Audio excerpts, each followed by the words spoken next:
Dollimination. There are voodoo secrets unknown to society at large, never reaching documentaries or speculative fiction. For example, most laymen rest assured, assuming that since they've never met a witch doctor, such a personage couldn't possibly possess an item personal enough to that layman, hair, toenail, band-aid, or whatever, to permit any hexes against them. But in fact, the very best voodoo dolls are produced from self-portraits, a person's self-image filtered through whatever illustrative skill they possess.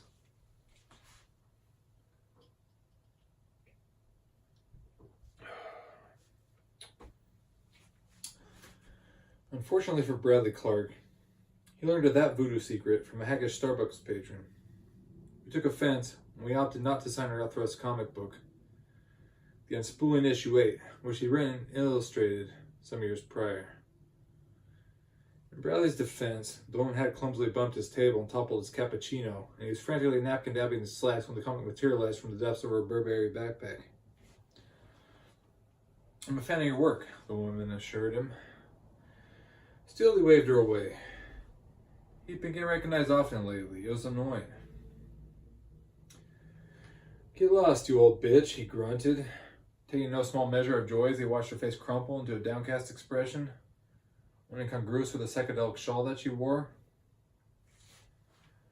There were tears and livid shaking. The old guy muttered, No, you shouldn't have. You shouldn't have done it. Your parents shouldn't have spawned you, so go find a bridge to live under," Bradley countered. "That's right, I just called you a troll. What can you do about it? As a matter of fact, word up to me, people like you won't be allowed to read my comics in the first place. People like me? People like me? You dare insult hoodooists?" Hoodooists? Is that what inbred hags call themselves nowadays? Inbred? Inbred? What the heck is your problem? I approached you politely, humbly requesting an autograph, and you wouldn't treat me like weak old diseased spittle. Somebody needs to teach you a lesson. Lesson, huh? Talk about lessons after you graduate from kindergarten, you empty-headed spastic. They should stick you on an island, or better yet, under one. Wow, I'm really laying into her, aren't I? Bradley thought, delighted. What's gotten into me today? Surely, spilled coffee alone can't shape me into someone this sinister. Have I forgotten something that I should be pissed off about?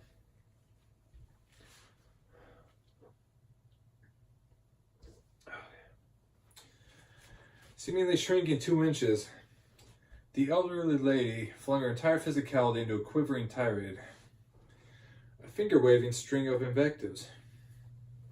Mangling much conjugation, interspersing 4-letter nastiness every 5 words or so, she explained that thing about voodoo. You know, from the story's first paragraph. "Have your self-portrait," she added. "You're sure in for it, buddy." To better illustrate her assertion, she opened Bradley's comic and pointed out its protagonist in the succession of images. Bradley hadn't just been the Unspooling's creator, you see. He'd also been its star, having written the tale about his experiences as he wrote the tale. It's one of those meta sort of pieces that certain types of people relate to.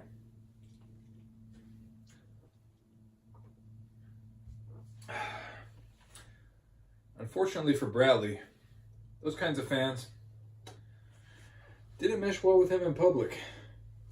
Frankly, most looked as if they were about to sneeze on him, and sometimes did for that matter.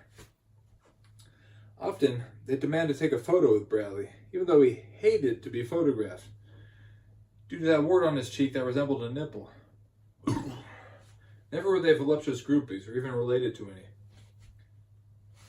"Come on, lady," groaned Bradley. "We both know that voodoo's not real.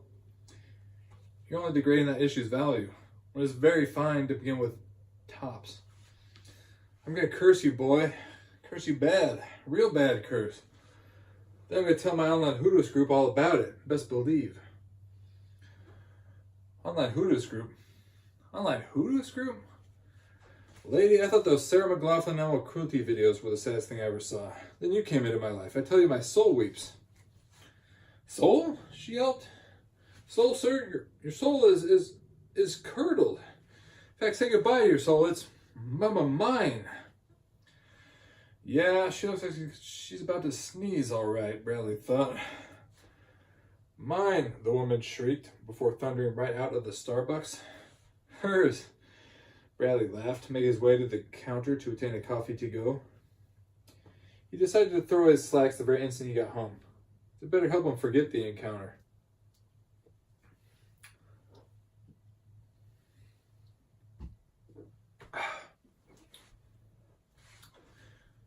Naturally, forgetting the encounter wasn't the coffee spiller's intention.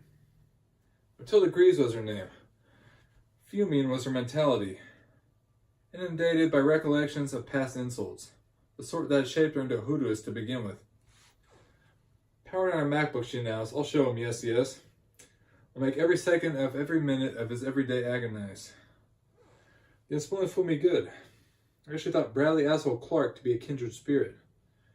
Never again, I say. Never, never. That snobby jerk thinks he's so great. Well, I'll show him, yes, I will.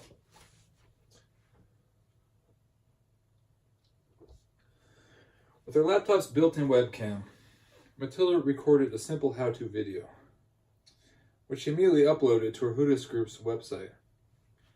In the video, she used scissors to cut out a front profile illustration of Bradley Clark from the Unspooling 7th issue, and a back profile illustration from the Unspooling issue 4 of roughly equivalent dimensions.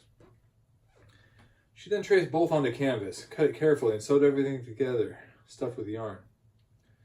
Just as simple as that, Bradley had been reproduced in effigy.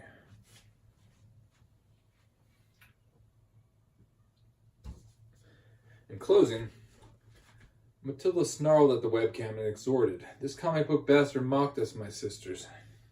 He thinks we're pathetic. A bunch of inbred hags playing make-believe. So let's teach him a lesson. All of us. Together. Today. Make voodoo dolls of your own. We'll hit Mr. Clark with enough hexes to leave his doomed bastard head spinning."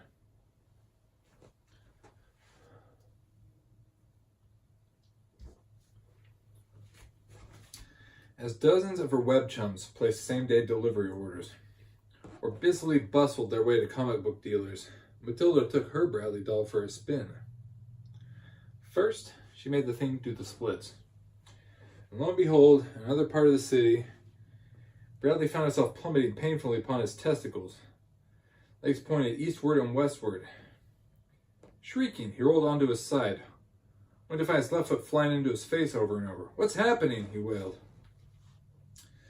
"It worked, I can feel it," Matilda declared, alone in her bedroom.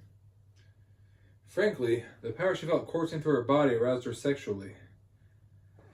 Fantasizing about rubbing the doll against her erogenous zones, she became flush-faced and had to remind herself that she absolutely hated Bradley Clark.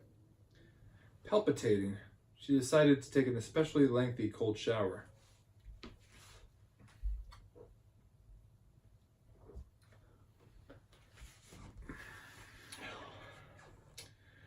There are voodoo secrets unknown even to most hoodooists.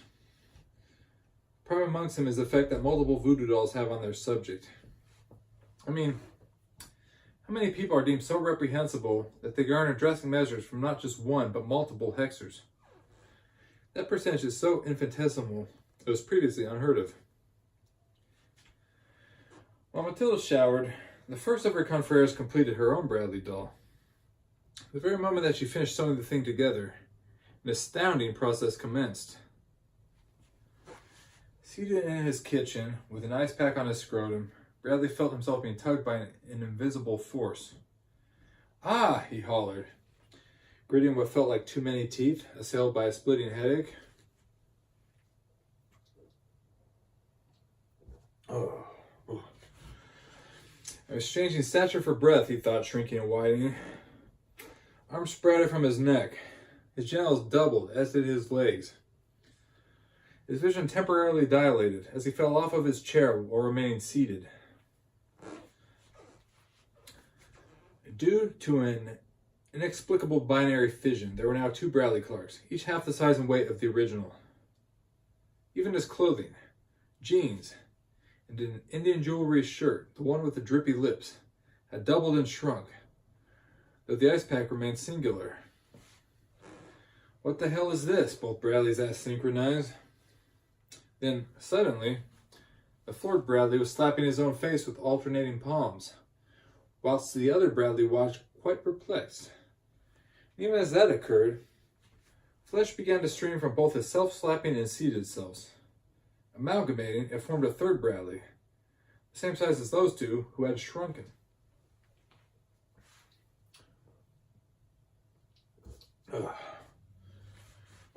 Reclining, the new Bradley slid up the wall, then back down to the floor, then right back up the wall, even as his flesh streamed to help form a fourth Bradley. And that's how it continued. Bradleys contributed mass to new Bradleys. Ceaselessly shrinking, they endured every painful calamity those distant hoodooists saw fit to send over. One's leg twisted so severely that bone shards poked out in 3 places.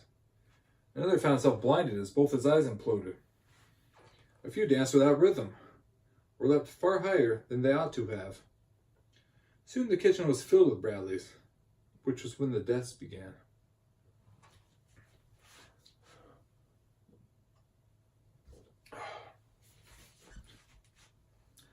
One Bradley went up in flames.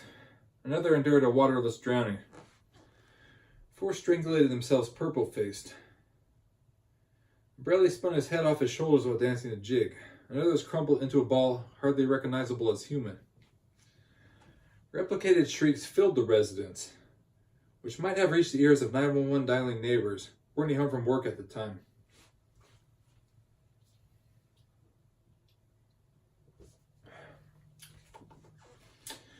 Matilda's hoodooist network was far larger than one might suspect, and the ratio of live Bradleys to dead ones kept increasing. In fact, the process soon prompted the most clandestine of voodoo secrets to manifest. You see, when a voodoo doll's subject is shrunken smaller than their effigy, they effectively become their voodoo doll's doll. Unseen, true musculature blossoms within canvas. As the glossy illustrated paper becomes fully functional, faux fingers flex as functioning digits. Ergo, even as the hoodooists contorted and mangled their respective dolls cackling, they were unaware that such actions no longer affected any Bradley. Indeed, abandoning their physicality, each Bradley now bided his time as a spirit existing inside his own effigy.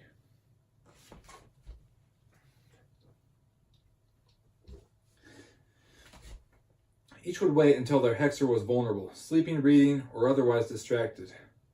And then they'd enact their revenge. They'd gather knives, razors, knitting needles, and other sharp implements, and sell hoodooist flesh with all proper animus.